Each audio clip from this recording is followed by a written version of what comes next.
Bonsoir et bienvenue, il est 23h et vous êtes sur Radio HDR, www.radiohdr.fr ou 99.1 FM.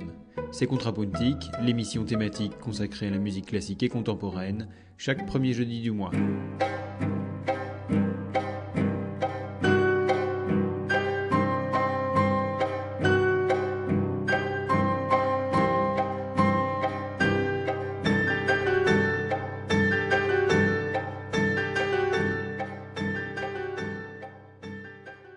Dans la Grèce antique, aux côtés de Socrate, Platon et Aristote, vivait une kyrielle d'autres philosophes développant des pensées et des systèmes de compréhension du monde différents.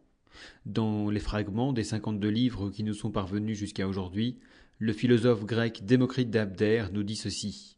C'est une sorte d'avidité que de parler de tout sans vouloir rien écouter.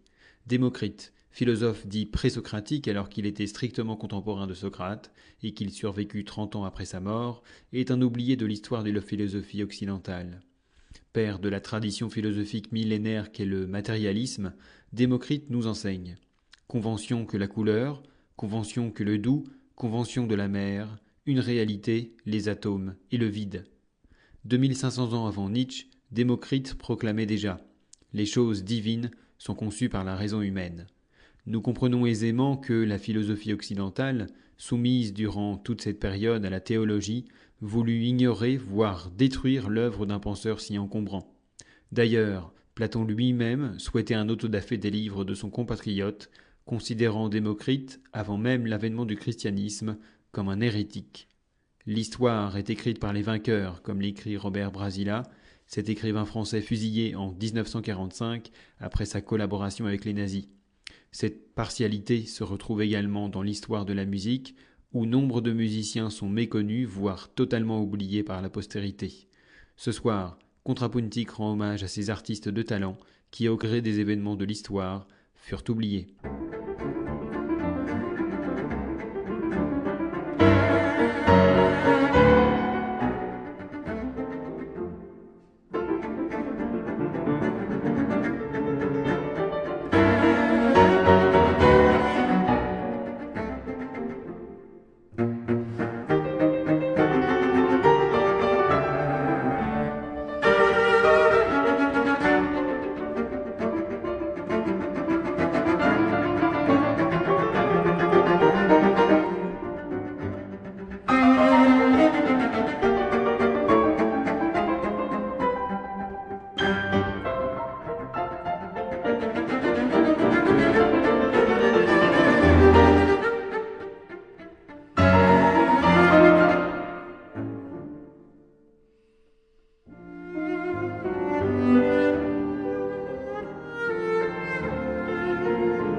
Nous venons d'entendre dans un enregistrement Harmonia Mundi, Emmanuel Bertrand et Pascal Amoyel interpréter le deuxième mouvement de la sonate pour violoncelle et piano du compositeur Max Reger. Ce compositeur, qui n'avait pas pour ambition de révolutionner l'écriture de la musique, essuya à son époque une critique acerbe de ses compositions, comparées systématiquement aux trois grands compositeurs Bach, Beethoven et Brahms. Max Reger, après une courte carrière de concertiste également très critiquée, souffrait de cette situation. Moi qui admire éperdument Jean-Sébastien Bach, Beethoven et Brahms, on prétend que je veux les détrôner. Pourtant, je ne cherche rien d'autre qu'à les prolonger en cultivant leur style. Le mouvement que nous avons entendu, très vif et virtuose, démontre pourtant une grande qualité d'écriture et une recherche mélodique caractéristique de l'œuvre de Max Reger. Aussi brillante que soient ses œuvres, Max Reger demeure de nos jours un compositeur dans l'ombre, méconnu du grand public et qui ne connut véritablement de succès ni de son vivant, ni à titre posthume. Nous allons maintenant écouter une œuvre d'un autre compositeur de talent qui resta dans l'ombre, Guillaume Lequeux, composé en 1891. Il s'agit d'un adagio, l'adagio pour quatuor d'orchestre, mouvement portant pour épigraphe une phrase du poète Georges Vanor, « Les fleurs pâles du souvenir ».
Vous êtes sur Radio HDR, www.radiohdr.fr ou 99.fm.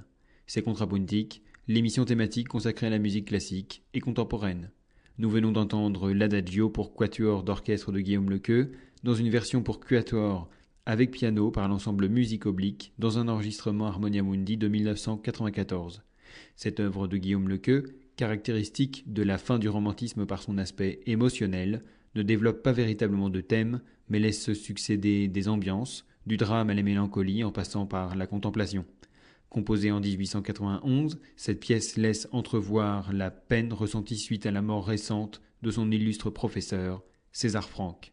Guillaume Lequeux disparaîtra quant à lui 3 ans plus tard, en 1894, le lendemain de son 24e anniversaire, ne laissant que des fragments d'œuvre et son génie à l'état de potentiel. La glace est luisante et belle. Le monde est luisant et beau.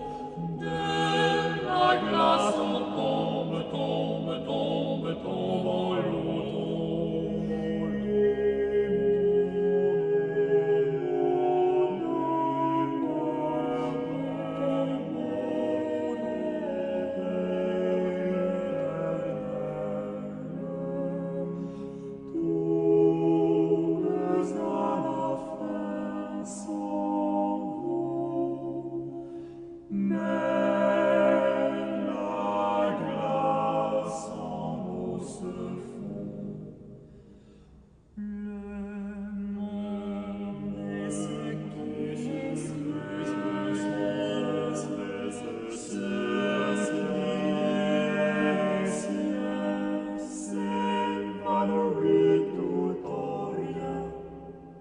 La glace est luisante et belle, le monde est luisant et beau, de la glace on tombe en l'eau, du monde en mort éternelle. Tous deux à la fin s'en vont, mais la glace en eau se fond, le monde et ce qui est sien s'évanouit tout en rien. Cette pièce de Pascal de l'Estocard, publiée en 1582 dans un recueil intitulé Octonaire de la vanité du monde, fut composée sous la double influence des madrigaux italiens et de la chanson franco-flamande. Pascal de l'Estocard, concitoyen de Calvin, imprégné d'un protestantisme militant, composa également des pièces de musique catholique, servant peut-être, au-delà des conflits de confession, son propre projet artistique. Ici, il met en musique des vers du poète Antoine de la Roche-Chandieu, poète protestant à l'époque du massacre de la Saint-Barthélemy, qui fut le point d'orgue des violences entre catholiques et protestants. Cette poésie militante et moraliste était cependant novatrice dans son aspect métaphysique, les vers servant de support à la réflexion et à la mise en perspective de la vanité du monde. Un autre conflit vit naître le chef-d'œuvre de Kodály, que nous allons entendre maintenant, une de ses compositions les plus audacieuses, le duo pour violoncelle et piano opus 7. Nous allons entendre le premier mouvement de cette sonate, dans une version des frères Xavier et Jean-Marc Phillips, enregistrée en 2004 dans l'église luthérienne de la Villette à Paris, pour Harmonia Mundi. Vous êtes sur Radio HDR, c'est Contrapuntique.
Nous venons d'entendre le premier mouvement de la sonate pour violon et violoncelle de Kodály, une œuvre magnifique et très audacieuse qui fut composée durant l'été 1914.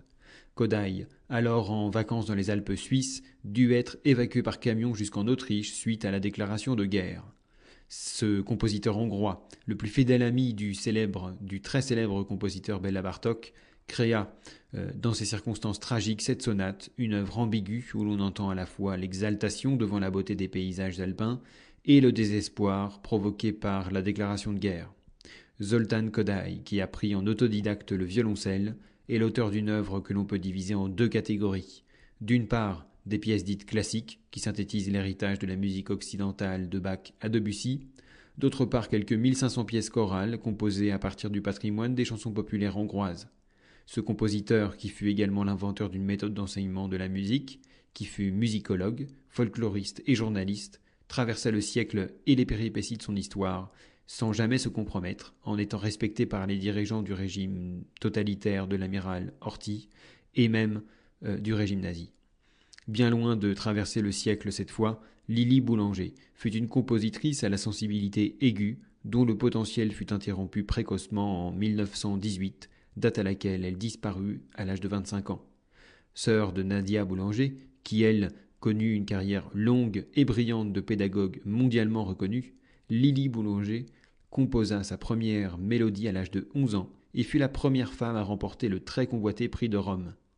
Nous allons entendre un arrangement jazz d'une mélodie initialement composée pour ténor et piano, une pièce intitulée « Si tout ceci n'est qu'un pauvre rêve ». Extrait du recueil de 13 mélodies clairières dans le ciel, cette œuvre fut initialement composée par Lily Boulanger à la Villa Médicis de Rome en 1914, lieu qu'elle dut quitter rapidement, suite également, comme Kodály, à la déclaration de guerre. Nous allons donc entendre les frères Belmondo et Youssef Latif dans ce morceau inspiré d'une mélodie de Lily Boulanger. C'est un extrait du double album Influence, enregistré par le label B-Flat Recordings en 2005. Vous êtes sur Radio HDR, c'est l'émission Contrapuntique.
C'étaient les frères Belmondo et Youssef Latif interprétant la mélodie de Lily Boulanger, Si tout ceci n'est qu'un pauvre rêve.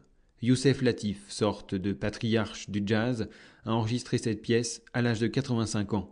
Il montre par là son engagement, la perpétuelle recherche qui l'anime, et symbolise l'ouverture et les influences multiples des différents univers musicaux, trop souvent considérés comme cloisonnés. Ces jazzmen, réunis ici autour de Lily Boulanger, alternent subtilité et intensité pour mieux mettre en évidence l'ambivalence des sentiments typiques de l'œuvre de la compositrice. L'ambivalence et les sentiments contradictoires, un autre compositeur les mit en musique de manière magistrale, quelques 200 ans plus tôt que Lily Boulanger.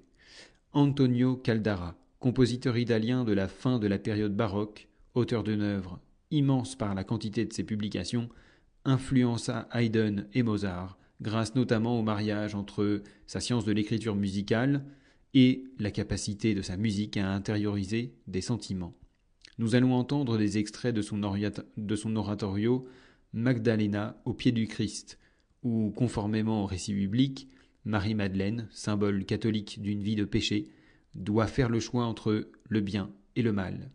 C'est précisément la situation de tension et d'angoisse induite par ce choix que l'oratorio de Caldara s'emploie à décrire avec une force expressive extraordinaire.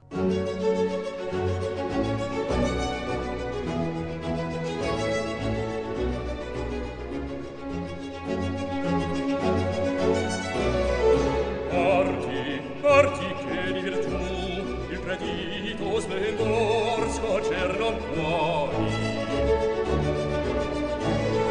Parti che di virtù il gradito splendor scocer non puoi.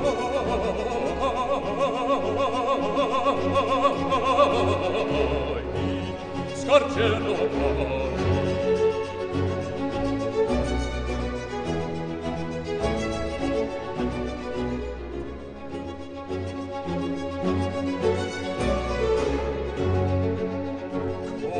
Mai tra foschi orror di tue colpe la sua luce vede voi, la sua luce vede voi.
Nous venons d'entendre des extraits de l'oratorio Magdalena au pied du Christ d'Antonio Caldara dans une magnifique version dirigée par René Jacobs, enregistrée pour Harmonia Mundi en 1995. Vous êtes bien sur Radio HDR, www.radiohdr.fr ou 99.1 FM. C'est l'émission Contrapuntique consacrée à la musique classique et contemporaine, diffusée chaque premier jeudi du mois, de 23h à minuit. Au XIXe siècle, à côté de Liszt et de Chopin dont il fut l'ami, Charles Valentin Alcan était un brillant pianiste et un compositeur de talent. Admiré par Liszt pour ses qualités d'interprète, il remporta de grands succès lors de concerts parisiens. Érudit, fin connaisseur de la Bible et du Talmud, dont il effectuait des traductions, Alcan est mort dans l'effondrement de sa bibliothèque alors qu'il attrapait un livre en hauteur. Il composa une œuvre encore aujourd'hui méconnue, mais d'une grande importance pour la musique française, en ce qui concerne le registre de la musique de chambre. La sonate pour piano et violoncelle, composée en 1857, est une œuvre aux dimensions hors du commun, avec ses 40 minutes, et d'une difficulté technique qui n'est sans doute pas étrangère au fait qu'elle ne soit pratiquement jamais jouée. Le caractère mélancolique, voire misanthropique, de Charles Valentin Alcan contribua sans doute également à faire de lui un compositeur secondaire, en dépit du génie de certaines de ses partitions. Nous allons maintenant écouter le dernier mouvement de sa sonate pour violoncelle et piano, un mouvement au tempo très rapide et d'une difficulté technique inouïe. Loin de la misanthropie trop souvent reprochée à Alcan, ce mouvement est d'une énergie prodigieuse et constitue, selon les propres termes du compositeur, une forme d'étude transcendante pour le violoncelle.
Nous venons d'entendre le dernier mouvement de la sonate pour violoncelle et piano de Charles Valentin Alcan, dans une interprétation magistrale de Pascal Amoyel au piano et d'Emmanuel Bertrand au violoncelle. C'est un disque consacré aux œuvres d'Alcan et de Liszt, enregistré en 2001 pour le label Harmonia Mundi. L'émission Contrapuntique touche à sa fin. Vous pouvez désormais réécouter l'ensemble des émissions Contrapuntique sur le site http://contrapuntic, contrapuntic.blogspot.com. Il me reste à remercier l'équipe de Radio HDR. La prochaine émission Contrapuntique aura lieu le jeudi 6 mai à 23h. Au revoir.